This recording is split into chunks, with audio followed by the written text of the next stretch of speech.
छत्तीसगढ़ के सुकमा में सीआरपीएफ जवान ने अपने साथियों पर फायरिंग कर दी, 4 हलाक। तेलंगाना के भद्राचलम इलाज के लिए मुंतकिल।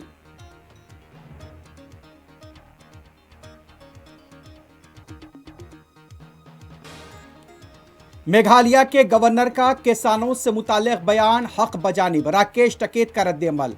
पार्लियामेंट तक मार्च का कल होगा फैसला।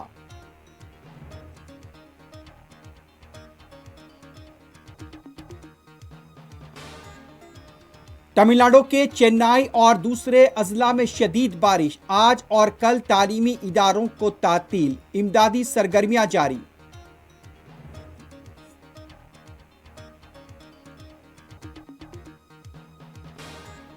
आज नोटबंदी को 5 साल मुकम्मल। क्या दहशतगर्दी खत्म हुई? क्या काला धन वापिस आया? नवाब मलिक का सवाल।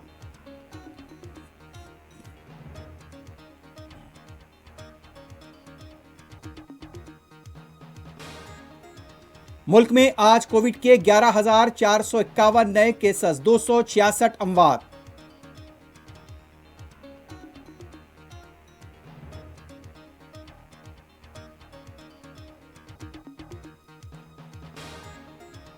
दिल्ली की यमुना नदी में जहरीले झाग के बावजूद स्नान जारी। तमिलनाडु में मवेशियों के गोबर से खेलने की रिवायत बरकरार।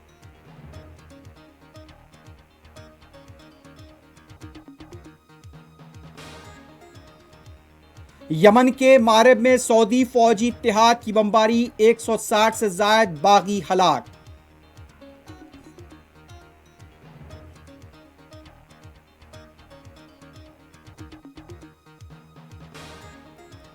मुत्तहदा अरब इमारात में गैर मुस्लिमों के खानदानी मामलात को निपटाने के लिए खुसूसी अदालतों का क़याम।